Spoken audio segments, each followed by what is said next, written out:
여러분, 이제 곧 슈퍼 블루문이 뜬다고 하죠. 어마어마한 크기와 묘한 분위기를 자아내는 슈퍼문. 달을 향한 인간의 열망은 아주 오래되었습니다. 그런데 저 달의 뒷면을 본 사람은 지금까지 인류 역사상 오로지 단 한 명뿐이란 걸 아시나요? 오늘은 인류 역사상 가장 고독했던 남자, 인류 역사상 최초이자 유일무이하게 달의 뒷면을 본 남자에 대한 이야기입니다.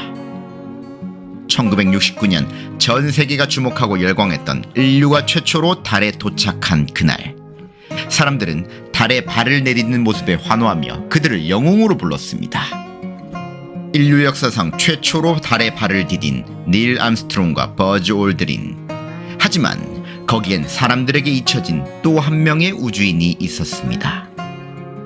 암스트롱과 올드린이 달에서 사진 찍고 환호하고 좋아하는 그 같은 시간, 달 바로 코앞에서 내리지 못하고 주위를 맴돌아야 했던 한 사람, 마이클 콜린스가 바로 그 주인공입니다. 그가 달에 내리지 못한 건 그의 역할 때문이었습니다.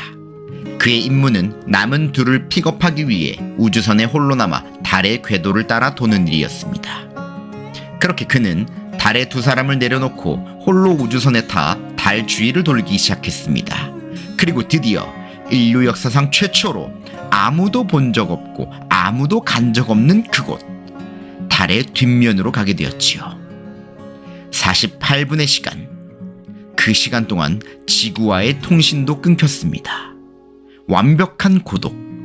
이 우주에서 그 어떤 것, 그 누구와도 연결되지 않고 완전히 혼자가 된 시간을 가지게 된 마이클 콜린스. 그는 이 48분 동안 무엇을 느끼고 무슨 생각을 했을까요? 그가 남긴 글이 있습니다. 나는 지금 혼자다. 정말 혼자다. 나는 지구의 모든 생명체들로부터 완전히 멀어져 있다. 이곳에서 생명체는 나뿐이다. 이쪽에 무엇이 있는지는 신과 나만 안다. 내가 가진 이 강렬한 느낌은 두려움이나 외로움이 아니라 깨달음, 기대감, 만족감, 자신감, 그리고 환희에 가깝다. 나는 이 느낌이 좋다.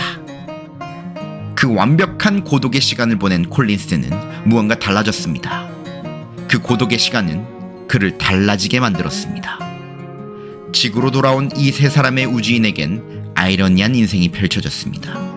처음엔 인류의 영웅으로 대접받으며 휘황찬란한 인생이 펼쳐진 듯했던 처음 달에 발을 디딘 닐 암스트롱은 온갖 음모론 등에 맞서 스트레스를 받다가 우울증 등을 앓으며 외롭고 고독한 말년을 보내게 되었고, 두 번째로 달을 밟은 버즈 올드린은 평생 2인자라는 꼬리표 때문에 스트레스를 받으며 불행한 생을 살았습니다.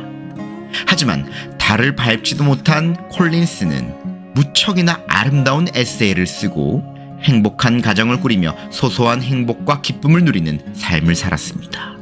그는 분명히 그 완벽한 고독에서 무언가를 깨달았습니다. 이 무한히 넓은 우주와 그 속의 작은 지구를 보고 말이죠. 그 누군가는 이 마이클 콜린스의 인생이, 이 거리가 가장 예술적이라고 말하기도 했습니다. 시인의 위치가 바로 그런 것이라고요. 달의 뒷면을 보고 시인이 된 우주인. 비록 1등이 되지 못했지만 가장 행복한 우주인이 된 마이클 콜린스. 오늘의 썰마카세 여기까지입니다. 구독과 좋아요는 다음 썰을 준비하는 데 큰 힘이 됩니다. 다음에 또 맛깔난 썰로 찾아뵙겠습니다.